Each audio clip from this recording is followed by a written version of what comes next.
राहुल गांधी जी हमारे बीच में आ गए हैं। सभी करतल ध्वनि से उनका हार्दिक स्वागत और अभिनंदन करें।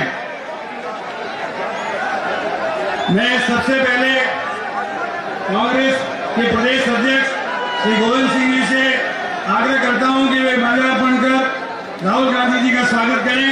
अब मैं राजस्थान के यशस्वी मुख्यमंत्री जी श्री अशोक जी गहलोत साहब से आग्रह करता हूं कि वे माला पहनाकर राहुल गांधी जी का स्वागत करें और उसके पश्चात प्रदेश कांग्रेस के अध्यक्ष जी और मुख्यमंत्री जी उनको प्रतीक चिन्ह के रूप में एक हल्दर भेंट करेंगे।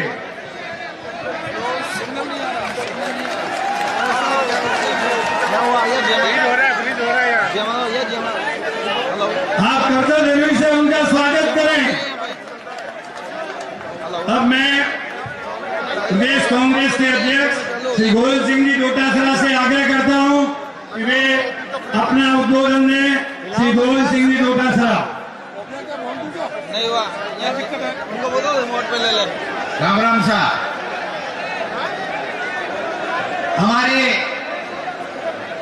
नेता परम आदरणीय राहुल गांधी जी, हमारे मुख्यमंत्री आदरणीय श्री अशोक गहलोत जी, हमारे अखिल भारतीय कांग्रेस कमेटी के महासचिव इंचार्ज राजस्थान आदरणीय अजय माकन जी, आदरणीय सचिन पायलट जी, मोहन प्रकाश जी, मीना जी, अखिल भारतीय कांग्रेस कमेटी के महासचिव ऑर्गेनाइजेशन आदरणीय केसी वेणुगोपाल जी, यूथ कांग्रेस NSUI सेवा दल के हमारे अध्यक्ष साहिबान, सम्मानित मंच, किसान भाइयों और कांग्रेस पार्टी के कार्यकर्तागण, आज हमारा सौभाग्य है कि हमारे राजस्थान की इस धरा के ऊपर हनुमानगढ़ और गंगानगर जिले में किसानों की सुध देने के लिए, किसानों की आवाज को बुलंद करने के लिए हमारे महबूब नेता परमादरणीय राहुल गांधी जी आए हैं। हम इनका करतल ध्वनि के साथ में स्वागत करते हैं, अभिनंदन करते हैं। मैं सम्मानित मंच का भी हार्दिक स्वागत करता हूं प्रदेश कांग्रेस कमेटी अध्यक्ष के नाते, और आप किसान भाइयों का भी हार्दिक धन्यवाद और स्वागत करना चाहता हूं कि आप सब लोग आए। 2014 में जिन लोगों ने किसान की आमदनी को दोगुना करने का वादा करके किसान की उपज के ऊपर 50% मुनाफा दिलाने का वादा करके 2 करोड़ बेरोजगारों को 1 साल में नौकरी देने का वादा करके किसान को खुशहाल करने के सपने दिखा करके जो लोग सत्ता में केंद्र में बैठे थे, आज हम उनसे पूछना चाहते हैं कि उन्होंने जो वादे किए थे उन वादों का क्या हुआ। जब NDA 1 थी तो तब जो सर्वसम्मति से कानून लैंड एक्विजिशन का, भूमि अधिग्रहण का जो कानून बना, यूपीए सरकार ने, सोनिया गांधी जी ने, मनमोहन सिंह जी ने बनाया, उस कानून को सबसे पहले देश का प्रधानमंत्री बनते ही मोदी जी ने किसानों की जमीन के ऊपर अपने पूंजीपति मित्रों का डाका डलवाने के लिए, चेंज करने के लिए लोकसभा और राज्यसभा में लेके आए। मैं धन्यवाद देना चाहता हूं कि किसानों ने जब इसका ऐतराज किया तो हमारे नेता आदरणीय राहुल गांधी जी ने किसानों का साथ दिया और एक ऐसा बिगुल बजाया कि इस मोदी सरकार को मुंह की खानी पड़ी, और उनका जो कानून था भूमि अधिग्रहण का, वो जो किसान के हित में हमारी सरकार ने, सोनिया गांधी जी ने बनवाया था, उस कानून को वापस रखना पड़ा। जब दोबारा वोट आए तो 5 साल में हिसाब देने की बात करने वाले, कांग्रेस से 70 साल का हिसाब मांगने वाले वो मोदी जी सेना के सोने के पीछे छुप करके, वार करके और दोबारा सत्ता में आ गए।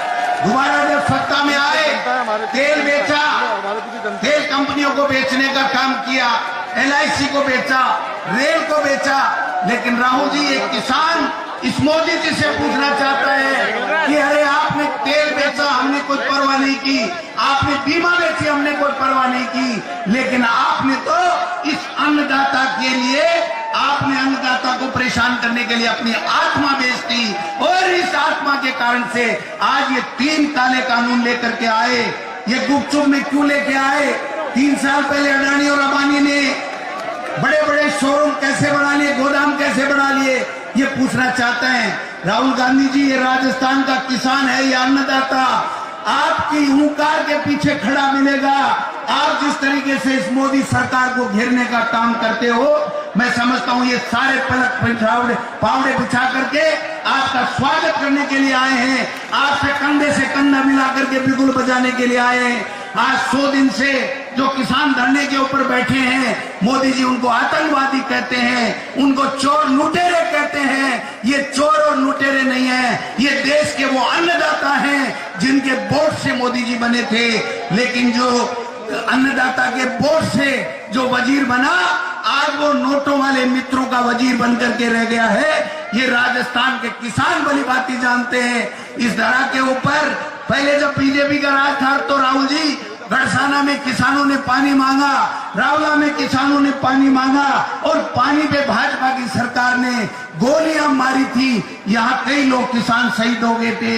ये किसानों की धरती है, ये किसान कांग्रेस से प्यार करते हैं, कांग्रेस और किसान का चोरी दामन का साथ में है। हम आपके लिए जान देने को तैयार हैं। जो किसान के लिए जान देता है, किसान उसके लिए अपनी जान देता है। राहुल गांधी जी, जिस प्रकार से आप आगे बढ़ रहे हैं, हमारी सरकार अच्छे तरीके से इनके लिए काम कर रही है। जो 3 काले कानून ये लोग लेकर के आए थे, इनको ठीक करने के लिए आदरणीय सोनिया गांधी जी की मर्जी के मुताबिक यहाँ पर हमारी सरकार ने कानून पारित कर दिए कि उन 3 काले कानूनों से किसान ठगा नहीं जाए। लेकिन उनको राज्यपाल महोदय आगे भेजने का काम नहीं कर रहे हैं। हम आपसे आग्रह करना चाहते हैं, आपके इस संघर्ष की लड़ाई में राजस्थान का अन्नदाता, राजस्थान का गरीब, राजस्थान का तमाम वर्ग के लोग आपके साथ कंधे से कंधे मिला करके खड़े हैं। कांग्रेस को मजबूत करना चाहते हैं, क्योंकि ये जानते हैं कि कांग्रेस और राहुल गांधी एक ऐसी चीज है जो इस किसान का, गरीब का भला कर सकती है। इसलिए मैं निवेदन करना चाहूंगा, इस तरह के ऊपर आपका स्वागत है, आप आगे बढ़िए, हम सब लोग आपके साथ में हैं। जहां आपका पसीना बहेगा, इस अन्नदाता का और कांग्रेस पार्टी के कार्यकर्ता का खून बहेगा, ये मैं आपसे निवेदन करना चाहता हूं। आप हमारे इस राजस्थान की धरा पे आए, आपका बहुत बहुत स्वागत, अभिनंदन। जय हिंद, जय भारत। बहुत बहुत धन्यवाद। अब मैं राहुल गांधी जिंदाबाद। अब मैं हमारे अखिल भारतीय कांग्रेस कमेटी के महासचिव आदरणीय अजय माकन जी से आग्रह करूंगा कि वो आए और इस अन्नदाता को संबोधित करें। आदरणीय अजय माकन। परम आदरणीय हमारे नेता राहुल गांधी जी, मुख्यमंत्री श्री अशोक गहलोत साहब, केसी वेणुगोपाल साहब, सचिन पायलट जी, हमारे यहाँ पर राजस्थान के बहुत ही जोशीले और कर्मठ प्रदेश कांग्रेस कमेटी के अध्यक्ष भाई गोविंद सिंह दोतासरा साहब, मंच पर उपस्थित हमारे ऑल इंडिया यूथ कांग्रेस के, ऑल इंडिया एनएसवाई के अध्यक्षगण, स्टेट के तमाम सर्कल ऑर्गेनाइजेशंस के मुखियागण, रणवीर मीना जी जो वर्किंग कमेटी के मेंबर हैं, यहाँ पर उपस्थित तमाम हमारे किसान साथियों, भाई और बहन, मैं बहुत ही संक्षिप्त में राजस्थान प्रभारी होने के नाते राहुल जी का स्वागत और धन्यवाद दोनों करना चाहता हूं कि राहुल जी, आपने आज राजस्थान को चुना कि यहाँ पर आकर के किसानों की आवाज, किसानों की लड़ाई को आप यहाँ से राजस्थान की जमीन से उठाएंगे। हम लोग देख रहे थे कि आप पार्लियामेंट के अंदर भी, पार्लियामेंट के बाहर भी अलग अलग जगहों के ऊपर जाकर के किसानों की आवाज उठाते हैं। मैं समझता हूं कि अगर पिछले 6-7 वर्षों के अंदर पूरे देश भर में कोई एक नेता, कोई एक व्यक्ति कहीं पर भी किसानों के साथ दिक्कत के अंदर कदम से कदम मिलाकर के उसके साथ में खड़ा है, दलित वर्ग, सर्वहारा वर्ग कभी भी कहीं पर भी उनके साथ खड़ा है, तो उसका नाम राहुल गांधी है। हम आपका धन्यवाद करना चाहते हैं, हम आपका स्वागत करना चाहते हैं। आज किसानों की लड़ाई आप यहाँ पे से लड़ेंगे, यहाँ से शुरुआत करेंगे। आपका बहुत बहुत स्वागत है और बहुत बहुत धन्यवाद है। जय हिंद, जय भारत। खाट टूट गई। अब मैं आग्रह करूंगा हमारे राजस्थान के यशस्वी मुख्यमंत्री आदरणीय अशोक गहलोत जी आए और अपनी बात करें। गहलोत साहब।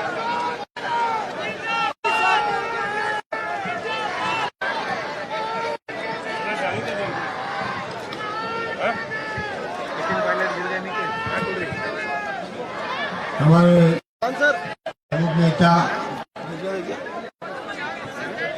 राहुल गांधी जी, हमारे एआईसीसी के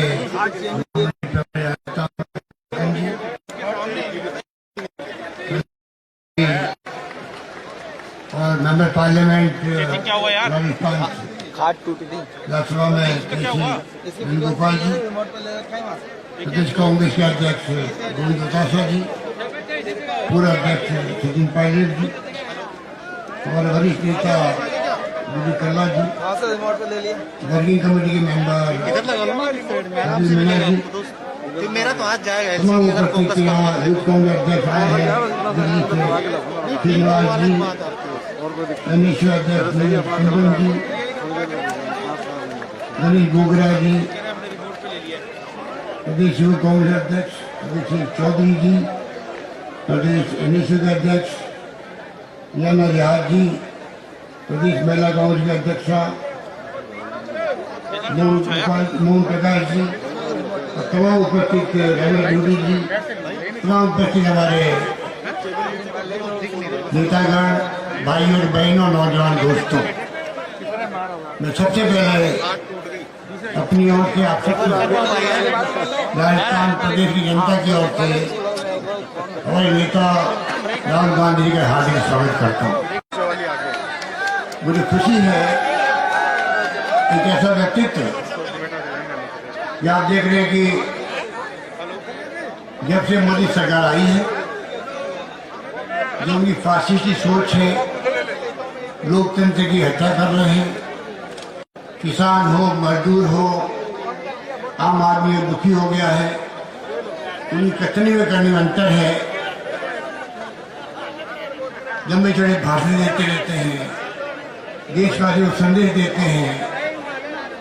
आप देख रहे हो कि किस प्रकार से धीरे धीरे लोकतंत्र खत्म हो रहा है देश के अंदर।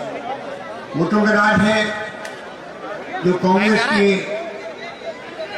आदि जन्म दिया हुआ महात्मा गांधी, पंडित जवाहरलाल नेहरू, सरदार वल्लभ भाई पटेल, मौलाना अबुल कलाम आजाद सोच समझ के देश में लोकतंत्र स्थापित किया, लोकतंत्र समाजवाद धर्मेश देश का।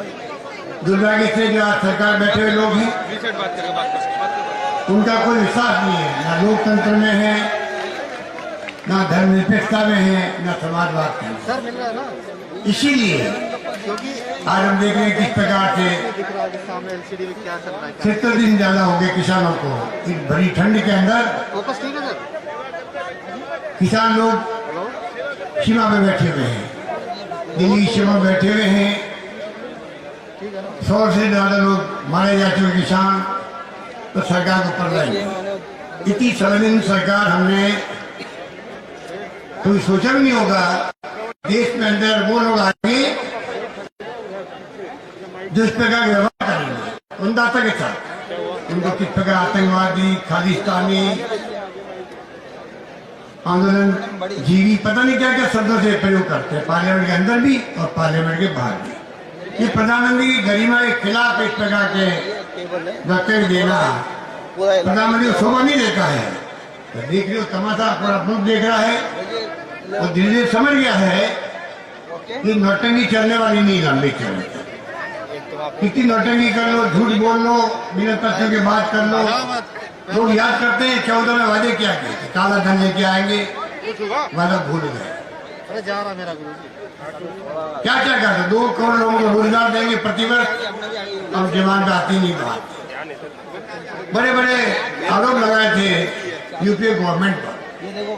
अरे वो यूपीए गवर्नमेंट इतिहास बना दिया, देश में खाद्य सुरक्षा कानून लेके आ गए। सोनिया गांधी जी चेयरपर्सन थी उस वक्त में। किस प्रकार से राइट टू एजुकेशन क्रांतिकारी उठाया, उसके कारण जब लॉकडाउन हुआ, अगर देश का मजदूर बचा है, किसान बचा है, बचा। आरटीआई लेके आ गई सोनिया जी और मनमोहन सिंह जी, दुनिया भर के लोग लगा किस प्रकार से इतना बड़ा फैसला किया है।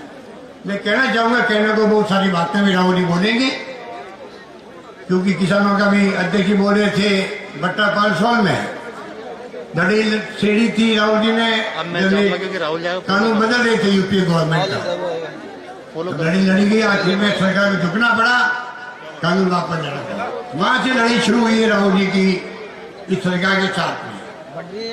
राहुल गांधी में दम कम है मोदी की सरकार का मुकाबला करने का। पूरे देश देख रहा है कि राहुल गांधी जी अटैक करते हैं मोदी जी पर, तो पूरी कैबिनेट के मंत्री को उतारा जाता है, राज्यों में भेजा जाता है, टीवी पे डिस्कशन होते हैं, प्रेस कॉन्फ्रेंस बुलाई जाती है, और एक व्यक्ति आपका मुकाबला कर रहा है इस रूप में। और राहुल गांधी के साथ में पूरे देश का कांग्रेस जन, कार्यकर्ता, आम जनता उनके साथ में पीछे खड़ी है। कि मैं कहना चाहूंगा कि आपकी सरकार है, आपके आशीर्वाद से मुझे तीसरी बार मुख्यमंत्री बनने का सौभाग्य मिला। गंगानगर हो, हनुमानगढ़ हो, इंदिरा गांधी कैनाल हो, गंग कैनाल हो, बागरा डैम की कैनाल हो, हमने कोई कमी नहीं रखी है। नालों की मरम्मत का काम है, पानी छोड़ने का काम है। हम लोग पंजाब के मुख्यमंत्री से संपर्क में रहते हैं। जो गंदा पानी आता है, मैं खुद गए चंडीगढ़, बात करके आया उनसे, लुधियाना में काम से हो गया है, और मैं उम्मीद करता हूँ कि आने वाले वक्त में वो समस्या हल होगी। और जो मांगा आप लोगों ने, चाहे महिला कॉलेज मांगी हो, हमारे चौधरी साहब एमएलए हनुमानगढ़, चाहे वो गवर्नमेंट कॉलेज मांगी हो, मेडिकल कॉलेज की बात हुई हो, एक के बाद एक हम लोग वो फैसले करें जो कि आपको आपकी मांगे होती है। पानी चोरी होती थी पहले, नॉन बाजरा की रातना वितरिका में वो रोका, पानी पहुंच गया, बाजरा नहर तक पहुंचने लग गया, सुविधा करा रहे हैं। इस प्रकार से जितनी कहीं तो मालूम है, वो रखना पड़ता है। आप लोग, मैं बात नहीं जाना चाहूंगा, कोरोना का मुकाबला भी आप लोगों के आशीर्वाद से राजस्थान सरकार ने जिस प्रकार किया है, इंफ्रास्ट्रक्चर बढ़ा दिया, टेस्टिंग हमारे नहीं होती थी, आज 70,000 टेस्टिंग पर डे हम लोग कर रहे हैं। आईसीयू बेड बढ़ गए, वेंटिलेटर आ गए, हाहाकार मचा रहा, पता नहीं क्या होगा, कितने लोग मारे जाएंगे।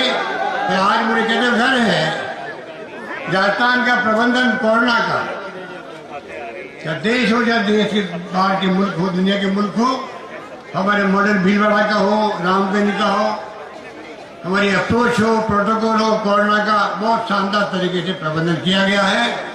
उसी कारण से आज कोरोना करीब करीब समाप्त होने की तरफ आ गया। फिर भी मैं कहना चाहूंगा, हम लोग धीरे धीरे लापरवाही करने लग जाते हैं। मास्क लगाना, सोशल डिस्टेंसिंग रखना आज भी आवश्यक है, क्योंकि दुनिया के कई मुल्कों में, इंग्लैंड हो, जापान हो, स्पेन हो, इटली हो, ये दूसरी बार लग गया कोरोना का प्रकोप। हमारे नौबत नहीं आए, इसलिए मैं देशवासियों को सहयोग चाहूंगा, जिस प्रकार सहयोग किया उन्होंने कोरोना काल में। मैंने कहा कोई भूखा नहीं सोए, आप लोगों ने कमी नहीं रखी। गांव को, गरीब को, पड़ोसी को किस प्रकार खाना खिलाया आप लोगों ने, किस प्रकार उनकी देख रेख करी। पुलिस प्रशासन ने भी काम अच्छा किया, और सरकार ने भी कैश और टाइम के अंदर जिस प्रकार से गरीबों को इमदाद करी, मैं समझता हूँ आपके जेल में है। इसलिए मैं कहना चाहूंगा, आपकी सरकार है, शिक्षा में, स्वास्थ्य सेवाओं में 5 लाख का बीमा भी किया हम लोगों ने, आयुष्मान भारत, महात्मा गांधी बीमा योजना के माध्यम से। शिक्षा में, स्वास्थ्य में, सड़कों में, पानी में, बिजली में, सिंचाई में, तो लंबी बातें करने की जरूरत नहीं है। डीगियों के निर्माण हमने करवाया, 2.5 लाख रुपए हमने सब्सिडी दी थी, उस वक्त में अनुदान दिया था, तो बाद में बंद कर दिया। सोलर में हम पंप लगाए थे, 86% सब्सिडी दी थी, वो बंद कर दी गई। तो फिर भी आप दिमाग में रखें, निश्चित रहे आने वाले वक्त में और भी ज्यादा, चाहे सिंचाई की बात हो, चाहे वो शिक्षा की बात हो, स्वास्थ्य सेवा की बात हो, जो समस्या आपकी है किसानों की, उस पर पूरा ध्यान देंगे। एक ही बात कह के मैं अपनी बात समाप्त करता हूँ, और बात यह है, ये चेहरा किसान विरोधी है इंडिया गवर्नमेंट का। आपको याद होगा पिछली बार मैं मुख्यमंत्री था, दूसरी बार हमने 150 रुपये बोनस दिया था गेहूं के अंदर प्रति क्विंटल। आप बताइए क्या कारण था? सरकार बदलने के बाद में मोदी जी गवर्नमेंट आते ही उसको बंद कर दिया गया। स्टेट गवर्नमेंट पहले दे रही है, आपको क्या तकलीफ हो रही थी? क्या तकलीफ थी आपको? आपने रोक लगा दी, कोई राज्य सरकार बोनस नहीं दे सकती। तो आप सोच सकते हो जिस प्रधानमंत्री की, जिस सरकार की सोच ये हो, वो कैसे किसानों की बात कर सकती है, उनकी भावना समझ सकती है। आज भावना समझते तो आज ऐसे अल्फाज नहीं बोले जाते जो किसानों के समुदाय को बोले जा रहे हैं। देश के अंदर देश देख रहा है, पूरा देश का किसान राहुल गांधी की तरफ देख रहा है, लगातार संघर्ष कर रहे हैं। पंजाब से हरियाणा से शुरुआत करी थी, शुरुआत राहुल गांधी ने करी थी, क्योंकि राहुल गांधी ने हमेशा दूरदर्शी रखी। कोरोना आया था 12 फरवरी में, राहुल गांधी ने कह दिया था कि कोरोना पूरे देश में आतंक बचा सकता है, परवाह नहीं करी। 12 फरवरी को अगर परवाह करती मुख्यमंत्री, प्रधानमंत्री करते परवाह, ये कोरोना का प्रकोप ऐसा नहीं फैलता। उनको तो चिंता थी मध्य प्रदेश सरकार कैसे गिराएं। उसके बाद में हम लोग रोक लगाएंगे। उस वक्त तक लापरवाही हुई, ट्रम्प साहब आए, गुजरात ले गए उनको, नमस्कार ट्रम्प होता गया, कोरोना फैलता गया। अगर राहुल गांधी ने 12 फरवरी को कहा उस पर चलते तो मेरे ख्याल में नौबत नहीं आती, कोरोना तो फैलता भी नहीं। उनको तो कभी कर्नाटक, कभी मध्य प्रदेश, उसके बाद राजस्थान में प्रयास किए, उनकी दाल नहीं करी, वो अलग बात है। तो कहना चाहूंगा मैं आपको कि इस प्रकार की जो सोच हो तो कहाँ वो ध्यान रखेगी जनता। इतने का मौका उनको मिल गया, 2 बार मेरे को मौका मिल गया, अब जनता उनकी ऐसी समझ चुकी है। यही बात कहता हूँ मैं, पुण्य आप सबको अपील करूंगा, आप निश्चिंत रहें, कोई कमी नहीं आएगी। आने वाले वक्त में हम सब मिलकर के राजस्थान के चौमुखी विकास करेंगे। धन्यवाद, जय हिंद, धन्यवाद। अब मैं बुलाना चाहूंगा हमारे महबूब नेता और अन्नदाता का साथ देने वाले नेता आदरणीय राहुल गांधी जी को बुलाना चाहूंगा। आदरणीय राहुल गांधी।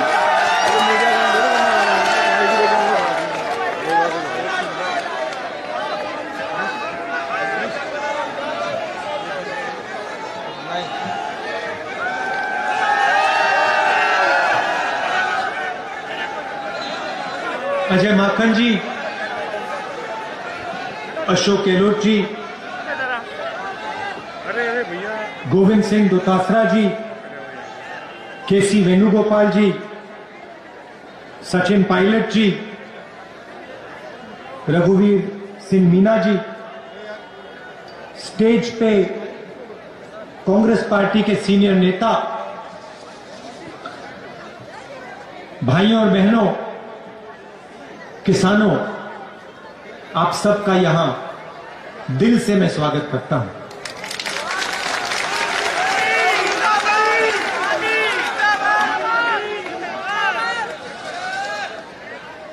कल मैंने पार्लियामेंट में किसानों के मुद्दे पे भाषण किया और पार्लियामेंट में मैंने ये जो नए 3 कानून नरेंद्र मोदी लाए हैं,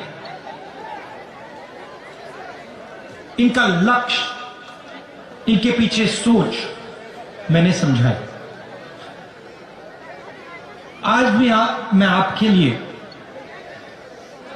ये जो 3 कानून हैं, आपको मैं ये समझाना चाहता हूं, इनका लक्ष्य क्या है, इनकी सोच क्या है और मोदी जी इन कानूनों को क्यों ला रहे हैं। हिंदुस्तान का सबसे बड़ा बिजनेस, कोई कहता है सेलफोन का बिजनेस है, कोई कहता है हवाई जहाजों का बिजनेस है, कोई कहता है ट्रांसपोर्ट का बिजनेस है, मगर सच्चाई है कि हिंदुस्तान का सबसे बड़ा बिजनेस कृषि का बिजनेस है। और ये सिर्फ हिंदुस्तान का सबसे बड़ा बिजनेस नहीं है, ये दुनिया का सबसे बड़ा बिजनेस है। क्योंकि इसी बिजनेस से करोड़ों लोगों को भोजन मिलता है। इस देश की जो फूड सिक्योरिटी है, इस देश की जो आत्मा है, उसकी रक्षा किसान और कृषि का बिजनेस करते हैं। आज इस बिजनेस को कोई एक व्यक्ति नहीं चलाता है। आज आप इस बिजनेस को देखें तो हिंदुस्तान की 40% जनता इस बिजनेस के भागीदार हैं, इस बिजनेस को चलाते हैं। 40% मतलब करोड़ों लोग इस धंधे को हिंदुस्तान के लिए चलाते हैं। उसमें किसान शामिल हैं, मजदूर शामिल हैं, छोटे दुकानदार हैं, व्यापारी हैं, अड़तिया हैं। करोड़ों लोग मिलकर इस बिजनेस को चलाते हैं। और कांग्रेस पार्टी की कोशिश रही है कि इस धंधे को हम कभी किसी एक व्यक्ति के हाथ में ना जाने दें। यह हमारा लक्ष्य रहा है। आजादी के दिन से आज तक यह हमारा लक्ष्य रहा है कि यह जो धंधा है, यह हिंदुस्तान के 40% लोगों का धंधा ही रहे, इनकी भागीदारी हो और किसी एक व्यक्ति के हाथ में यह धंधा ना चला जाए। और उसके लिए कांग्रेस पार्टी सालों से लड़ रही है। उदाहरण आपको दिखते हैं। अमूल कंपनी है, कांग्रेस पार्टी लाई थी। लाखों किसानों की कंपनी है, पूरे देश में दूध देती है, दूध डिलीवर करती है। तो हमारा लक्ष्य रहा है कि कोई एक व्यक्ति इस बिजनेस को मोनोपोलाइज ना कर जाए। अब बात करते हैं 3 कानूनों की। 3 कानून क्या है? पहला कानून कहता है, और इसको आप अच्छी तरह सुनिए क्योंकि यह आपको मीडिया में नहीं सुनाई देगा। बहुत सरल चीज है, मुश्किल नहीं है, मगर मीडिया नहीं समझाएगा। क्योंकि जो लोग, सुनिए अच्छी तरह सुनिए, क्योंकि जो लोग कृषि के बिजनेस को छीनना चाहते हैं, मीडिया उन्हीं का है।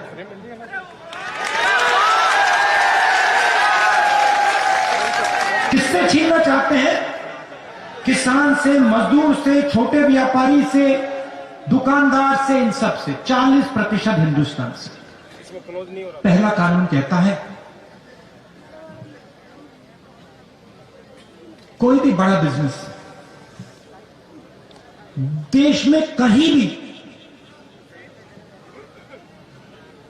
किसी किसान से कितना भी अनाज खरीद सकता है, अनलिमिटेड। अगर एक व्यक्ति पूरे देश का अनाज खरीदना चाहे तो खरीद सकता है, कोई लिमिट नहीं। तो भाई और बहनों मुझे बताइए, अगर कोई भी व्यक्ति कहीं भी कितना भी माल खरीद सकता है, अनाज खरीद सकता है, सब्जी खरीद सकता है, तो मंडी की क्या जरूरत? मंडी की कोई जरूरत नहीं। तो पहला कानून जो है, मंडी को मारने का कानून है, मंडी को खत्म करने का कानून है।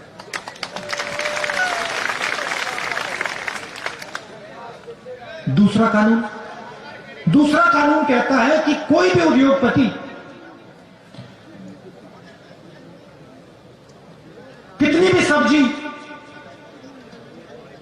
कितने भी अनाज, कितना भी फल, कितनी भी देर के लिए स्टोर कर सकता है, रख सकता है, कोई लिमिट नहीं। अगर एक व्यक्ति के पास कंपनी हो, वो पूरे देश के गन्ने को स्टोरेज में रख सकता है। मतलब ये व्यक्ति जो पूरे देश में स्टोरेज कर सकता है, वो दाम को कंट्रोल कर पाएगा। बात समझिए। आज क्या होता है? आज अनाज मंडी में बिकता है, जमाखोरी कोई नहीं कर सकता, कानून के खिलाफ है। जैसे ये दूसरा कानून लागू होगा, हिंदुस्तान में अनलिमिटेड, बिना लगाम जमाखोरी चालू हो जाएगी। कौन करेंगे? हिंदुस्तान के सबसे अमीर अरबपति लोग। अब क्या होगा? किसान जाएगा अपना माल बेचने, उसके सामने कौन खड़ा होगा? छोटा व्यापारी नहीं, मंडी नहीं मिलेगी। हिंदुस्तान के सबसे अमीर उद्योगपति उसके सामने खड़े होंगे।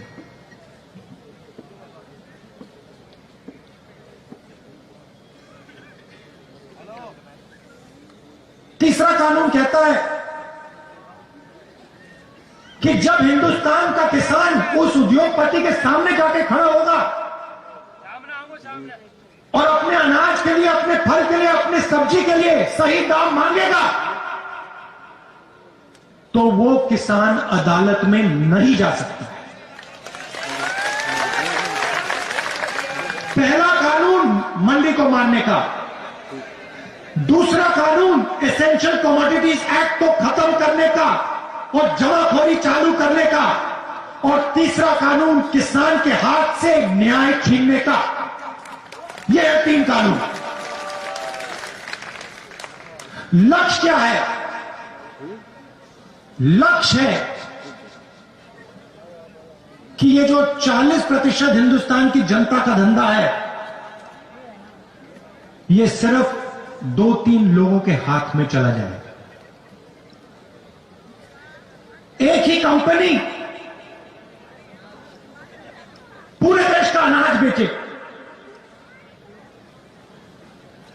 एक ही कंपनी पूरे देश की फल और सब्जी बेचे। और मैं आपसे पूछना चाहता हूं, अगर एक ही कंपनी पूरे देश का अनाज बेचेगी, पूरे देश की सब्जी, पूरे देश का फल बेचेगी, तो जो आज फल और सब्जी बेचते हैं, जो सड़कों पे मूंगफली बेचते हैं, जो चना बेचते हैं, जो फल सब्जी अनाज बेचते हैं, उनका क्या होगा? जो आज छोटे व्यापारी, उनका क्या होगा? भाइयों और बहनों, ये सब लोग बेरोजगार हो जाएंगे। तो एक बात समझिए, ये किसानों पर आक्रमण नहीं है, ये हिंदुस्तान के 40% जनता पर आक्रमण है। बात सिर्फ यह है कि किसान सबसे जागरूक है, किसान को बात पहले समझ आ गई, और किसान सबसे आगे खड़ा है। अंधेरे में किसान ने टॉर्च मार रखी है, क्योंकि किसान को भविष्य दिख रहा है। अगर ये 3 कानून लागू हो गए, किसान तो गया, उसकी जमीन गई, मगर छोटा दुकानदार भी गया, व्यापारी भी गया, मजदूर भी गया। हिंदुस्तान के 40% लोग बेरोजगार हो जाएंगे। अब मैं आपसे एक सवाल पूछना चाहता हूं। नरेंद्र मोदी जी कहते हैं मैंने ये किसानों के लिए किया। अगर नरेंद्र मोदी जी ने किसानों के लिए किया तो पूरे देश में किसान दुखी क्यों? दिल्ली के बॉर्डर पे लाखों किसान क्यों खड़े? 200 किसान शहीद क्यों हुए?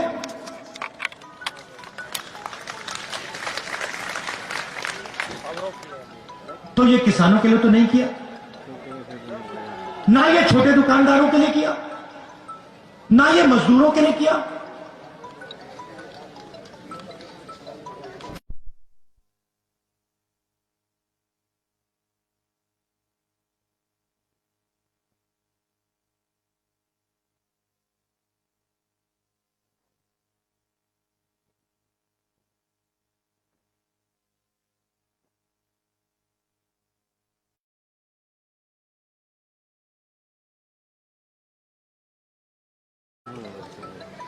इन 4 लोगों के लिए हो रहा है।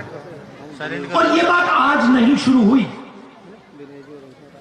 ये जो 40% लोगों का धंधा है, इसमें किसान शामिल हैं, मजदूर शामिल हैं, छोटे दुकानदार शामिल हैं, लोडर, मंडी में जो काम करते हैं, ये सब लोग शामिल हैं। हेलो सर, पहला आक्रमण इन पे नोटबंदी के समय हुआ था। हिल रहा है ना पूरा? आ रही है सर, आ रही है।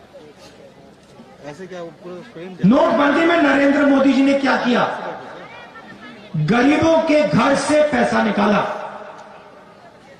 मैंने उस समय कहा था ये काले धन के खिलाफ लड़ाई नहीं है, ये हिंदुस्तान की रीढ़ की हड्डी को तोड़ा जा रहा है। जनता उस समय नहीं समझी थी, उस समय जोश में आ गई थी। बाद में पता लगा कि 3-4 लोगों का लाखों करोड़ रुपए कर्जा माफ हुआ, आपका पैसा बैंक में गया। उसके बाद जीएसटी, फिर से उसी कड़ी पे आक्रमण। छोटे बिजनेस, मिडिल साइज बिजनेस सबको खत्म कर दिया। रास्ता साफ करना चाहते हैं भाई और बहनों, नरेंद्र मोदी जी रास्ता साफ करना चाहते हैं अपने मित्रों के लिए। आज तक छोटे व्यापारियों को, मिडिल साइज बिजनेसेस को जीएसटी नहीं समझ आई, आज तक नहीं समझ आई। 5 अलग अलग टैक्स, लाखों बिजनेस बंद हो गए, बेरोजगार हो गए। और फिर कोरोना आता है, हिंदुस्तान के मजदूर घर की ओर जाते हैं। नरेंद्र मोदी ने बिना कोई इशारे लॉकडाउन कर दिया। हिंदुस्तान के मजदूर घर जाते हैं, हाथ जोड़ के वो प्रधानमंत्री से बस का टिकट मांगते हैं, रेल का टिकट मांगते हैं। प्रधानमंत्री कहते हैं नहीं, मैं तो नहीं देने वाला। भूखे मर गए। और फिर उसी समय 1,50,000 करोड़ रुपए हिंदुस्तान के सबसे अमीर लोगों का कर्जा माफ करते हैं। पहला कदम नोटबंदी, दूसरा कदम जीएसटी, तीसरा कदम कोरोना, और अब चौथा कदम 3 नए कानून। लक्ष्य हिंदुस्तान के 40% लोगों का जो धंधा है उनसे छीनना। और होगा क्या? और वो आपको दिख रहा है। इस देश में रोजगार कौन देता है? इस देश में रोजगार हिंदुस्तान के सबसे बड़े उद्योगपति, 2-3 उद्योगपति नहीं देते हैं। इस देश में रोजगार किसान देता है। इस देश में रोजगार छोटा व्यापारी देता है। इस देश में रोजगार स्मॉल और मीडियम बिजनेस देते हैं। उनको आपने जान से मार दिया, खत्म कर दिया। और आज पूरा देश देख रहा है बेरोजगारी फैलती जा रही, फैलती जा रही। और नरेंद्र मोदी हर रोज कोई ना कोई नया नया बहाना बनाते हैं। Make in India, skill India, पता नहीं क्या क्या क्या क्या बोलते रहते हैं। आपने पार्लियामेंट में उनका चेहरा देखा होगा। कहते हैं हम किसानों से बात करना चाहते हैं। बात किस बात की? क्या बात करना चाहते हैं आप? इस कानून को आप खत्म कीजिए, रद्द कीजिए। किसान आपसे बात करने को तैयार है। आप पहले जो उसका है उससे छीन रहे हो, उसकी जमीन छीन रहे हो, उसका भविष्य छीन रहे हो, और फिर उसे कह रहे हो बात करेंगे। बात किस बात की? कोई बात करने की जरूरत नहीं है। पहले आप कानून वापस लीजिए, फिर जितनी बात आपने किसानों से करनी है, मजदूरों से करनी है, आप करिए। तो मैं यहां इसलिए आया हूं, मैं ये बताने आया हूं कि ये सिर्फ किसान का मुद्दा नहीं है, ये गरीबों का मुद्दा है। ये जो सिस्टम है, कृषि का सिस्टम, मंडी, एमएसपी, एसेंशियल कमोडिटीज एक्ट, ये सब, ये सिस्टम आपकी रक्षा करता है।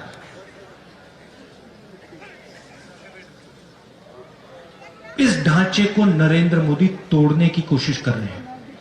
और मैं आपको यहां आश्वासन देने आया हूं कि कांग्रेस पार्टी किसानों के साथ, मजदूरों के साथ, गरीबों के साथ खड़े होकर ये कानून को आगे हम बढ़ने नहीं देंगे। इन कानून को हम रद्द करके ही दिखाएंगे। आखिरी बात मैं आपसे कहना चाहता हूं, अब देखिए,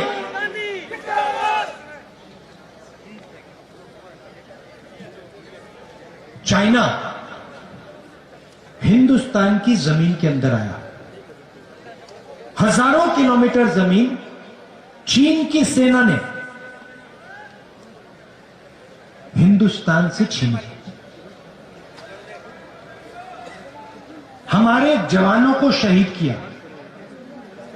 और कल लोकसभा में, राज्यसभा में डिफेंस मिनिस्टर आते हैं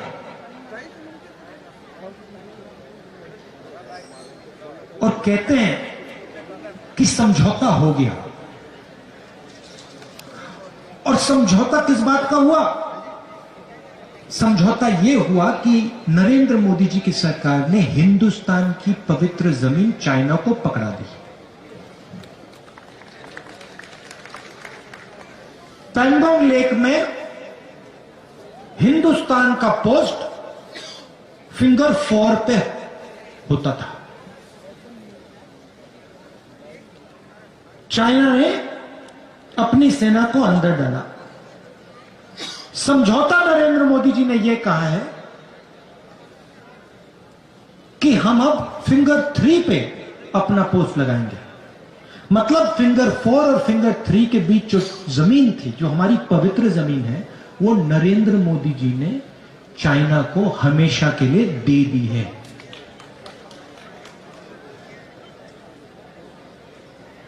चाइना के सामने खड़े नहीं होंगे, किसानों को धमकी देंगे, किसानों को मारेंगे, पीटेंगे, दीवार बनाएंगे और चाइना को हिंदुस्तान की जमीन देंगे। यह नरेंद्र मोदी जी की सच्चाई है।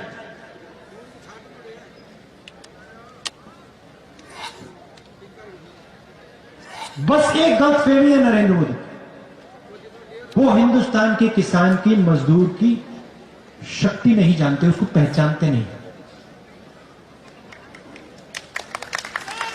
समझ ही नहीं। किसान, मजदूर, छोटा दुकानदार, छोटा व्यापारी अब नरेंद्र मोदी को अपनी शक्ति दिखाने जा रहा है।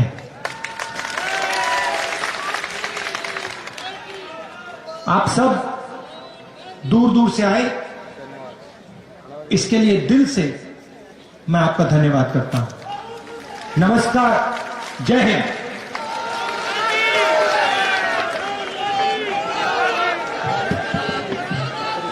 विनोद गोठवाल जी धन्यवाद देंगे। विनोद गोठवाल जी।